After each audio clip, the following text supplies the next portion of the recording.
있는 수술인데 천여막의 모양으로 만들어주는 수술은 아니고 관계를 할 때 피가 나게 만들어주는 수술이에요. 안녕하세요. 현재 유튜브 채널 쉬놔의 의사 언니를 운영하고 있는 산부인과 전문의 김지연입니다. 처녀막이라는 이름 자체가 개인적으로 마음에 들지 않거든요. 그 막이 처녀성, 어떤 여성의 버진 이런 거를 상징을 한다는 것 자체가 사실은 좀 옳지 않다라고 생각을 하고 있고, 성경험이 없어도 이 처녀막이 없는 분들도 있어요. 그렇기 때문에 처녀성을 의미하는 것은 아니기는 해요. 하지만 모든 여성은 처녀막을 가지고 태어나는 것은 팩트예요. 우리가 보통 처녀성을 얘기할 때는 이 처녀막이 파열이 되면서 출혈이 생겨야 이 사람이 성경험이 없다 이렇게 판단을 하잖아요. 그런데 이 처녀성의 탄력성이 너무나 좋아서 잘 손상되지 않는 분도 있고 피가 안 나는 경우가 있는 거죠. 이런 분들은 성경험이 없는데 피가 안 나요. 이거를 가지고 이분은 처녀가 아니다 이렇게 또 말할 수는 없잖아요. 재미있는 스터디 결과 중에 하나는 실제 의사들한테 성경험이 없는 여성들이나 혹은 분만력이 있는 여성분들의 처녀막을 보고 이분이 성경험이 있는지 없는지 맞춰봐라 라고 했을 때 굉장히 낮은 한 40%의 확률로 맞췄다라는 이러한 스터디 결과도 있거든요. 그렇기 때문에 이것만 가지고 우리가 이분이 성경험이 있다 없다를 판단하고 확진을 내리는 것에는 무리가 있다라고 생각을 합니다.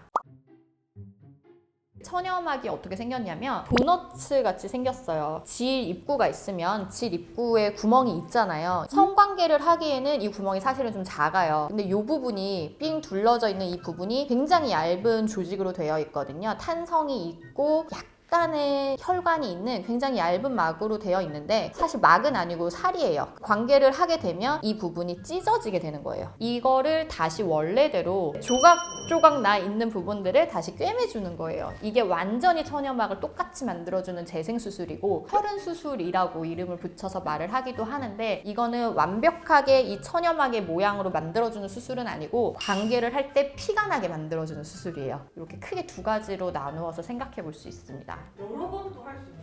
네, 여러 번도 할 수 있어요. 네, 없어지는 게 아니라 벌어졌었잖아요. 그럼 다시 또 붙일 수 있는 거죠. 진짜 급한 경우는 또 다른 방법이 있다고 하시는데 충분한 시간이 없어요. 그래서 혈흔 수술을 하는 경우 막 다음 주야 만약에 내가 활용할 때가 그렇다면 우리 머리카락으로 하는 경우가 있어요. 본인의 머리카락을 소독을 해서 이거를 실로 사용을 하는 거죠. 이걸로 피가 나게끔 일부분을 좀 꿰매 놓으면 완전히 아물지 않더라도 터졌을 때 머리카락이잖아요. 그러니까 실은 보이잖아요. 녹는데 시간이 걸리고 눈에 띄기 때문에 머리카락은 그렇지 않잖아요. 그런 경우에는 환자분의 머리카락을 사용해서 수술을 하기도 합니다. 근데 이런 걸 알려주면 남자가 알면 안 되잖아요. 근데 이걸 알면 이게 비밀로 해야지 의미가 있는 수술인데, 처녀막 수술을 하면 남자가 알아차릴 가능성은 알아차렸다라기보다는 수술의 실패는 있을 수 있어요. 약간의 완벽하게 재생을 했을 경우에는 첫 경험을 할 때 압박감이 좀 있잖아요. 그러니까 스무스하지가 않고 약간 걸리는 느낌이 있단 말이죠. 그러한 느낌이 잘 들고 피가 나고 이래야 이 수술이 성공적으로 된 건데, 그거를 실패한 경우에는 그냥 수술이 실패한 거고 상대방이 약간 갸우뚱하는 그러한 상태가 생길 수는 있죠. 근데 단순히 이 사람이 수술했네 라고 알기는 거의 불가능하다라고 생각을 합니다.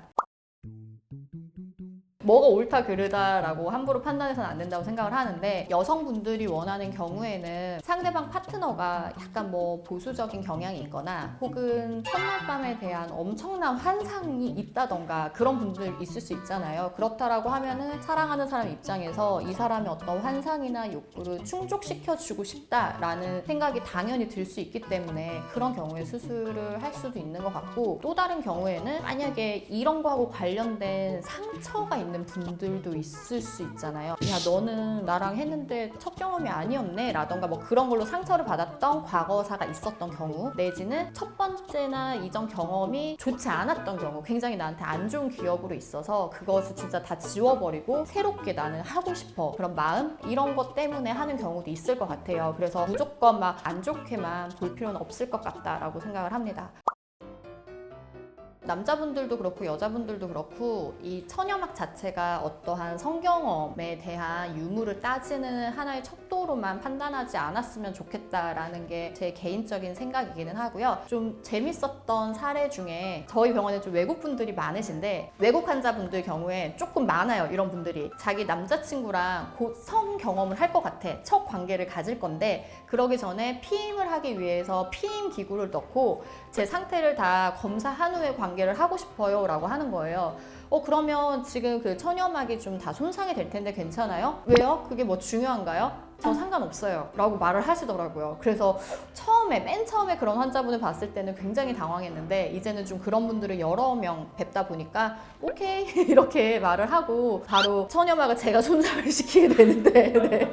제가 그분의 처녀막을 손상을 시키는 역할을 맡게 되죠. 근데 검사를 다 하고 피임기구까지 삽입을 하고 그러고 첫 관계를 하시는 거예요. 그래서 외국 분들은 이거에 대한 인지가 좀 한국 분하고 다르구나 라는 생각을 할 때가 있고 물론 개인차는 있겠죠. 최근에는 한국 분이신데도 처녀막 상관없이 저는 그냥 검사해주세요. 그래서 초음파를 항문으로 원래 성경험이 없는 분들은 보게 되는데 저는 상관없으니까 그냥 질 초음파를 봐주세요. 이렇게 말씀을 하셨어요. 사실 저는 한국 분이어가지고 동의서를 어마어마하게 자세하게 받아서 이렇게 사인 다 받고 그렇게 했었는데 그런 분들이 적지는 않아요. 한국 분들 중에서도 피임기구를 넣었던 분도 있고요. 자궁 내막에 약간 병이 의심이 돼서 그냥 뭐 저는 검사할게요. 처녀막 손상 상관없어요 하신 분들도 있거든요. 그렇기 때문에 꼭 처녀막이 성경험의 여부와 직결 지을 필요는 없다. 이렇게 생각을 하시면 될 것 같습니다.